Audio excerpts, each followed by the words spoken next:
नमस्कार शेतकरी बंधूंनो, मी किसानवालाच्या माध्यमातून श्रीकृष्ण तांबे आज आपण कलिंगडच्या प्लॉटमध्ये आलेले आहोत। माझ्या अंतर्गत म्हणजेच किसानवाला कृषी सेवा केंद्राच्या अंतर्गत ह्या प्लॉटचं नियोजन केलं जात आहे।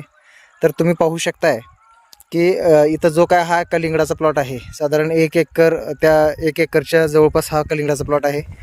याला सध्याला 20 ते 22 दिवस या प्लॉटला झालेले आहेत। हा पाहू शकताय प्लॉट कशा पद्धतीने मेंटेन आहे।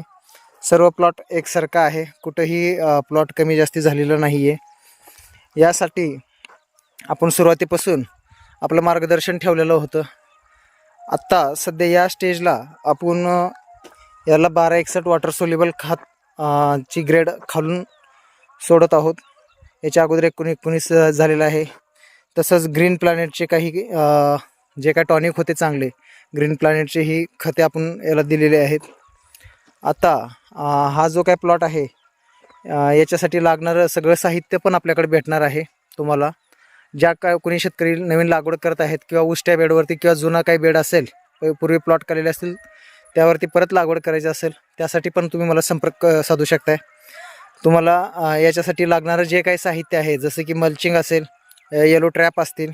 आता हे पाहू शकता तुम्ही, याला किती सारे इन्सेक्ट्स चिटकलेले आहेत, पूर्ण भरलेला आहे। खूप सारे इन्सेक्ट याला चिपकलेले आहेत। तसंच आपण शेतकऱ्यांना इथं सोलार ट्रॅप पण दिलेला आहे। हे पाहू शकता की सोलार ट्रॅप शेतकऱ्यांनी ठेवलेला आहे। कशा पद्धतीने याच्यामध्ये सगळे इन्सेक्ट्स पडलेले आहेत। आता हे चार्जिंग होत आहे। सूर्याचं सध्या ऊन असल्यामुळं, उजेड असल्यामुळे चार्जिंग होतो, आणि जेव्हा किंवा अंधार पडतो तेव्हा असा हा लागतो व याचा रिझल्ट पूर्णपणे भेटून जाईल आपल्याला।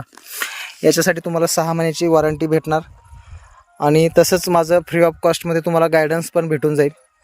आत्ता याचे सेटिंगचं पिरियड चालू असल्यामुळं याला आपण फळमाशीचे जे काय ट्रॅप आहेत ते पण आता या शेतकऱ्यांना दिलेले आहेत। फळमाशीचे ट्रॅप पण आपल्याला याच्यामध्ये लागवड करून लावून घ्यायचं आहे। त्याचं कारण असं आहे की इथून डंक माशीचा जो काय अटॅक आहे, जे काय नवीन आता सेटिंग निर्माण होते, आणि त्याच्यामधून जे काय आपले छोटे छोटे कलिंगडाचे बारीक बारीक कलिंगड जे काय निघतात सेटिंगमधून, फुलामधून, त्याला डंक माशीने जर डंक मारली तर तो कलिंगड खराब होतो, आपलं नुकसान होतं। त्याच्यासाठी आता आपण याच्यामध्ये डंक माशीचा पण ट्रॅप्स लावणार आहोत।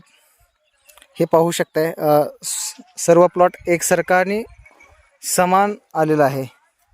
याच्यावरती कसल्याही प्रकारचा रोग नाही आहे, तुम्ही पाहू शकताय। अतिशय फ्रेश असा हा प्लॉट आहे। याला वेळोवेळी लागणारे इन्सेक्टिसाइड म्हणजे ज्याच्यामध्ये काही जे थ्रिप्सचे आहेत ते आपण देत आहोत। आपलं मार्गदर्शन शेतकऱ्यांना अवश्य भेटेल फ्री ऑफ कॉस्टमध्ये। तुम्ही मला संपर्क साधू शकताय। धन्यवाद।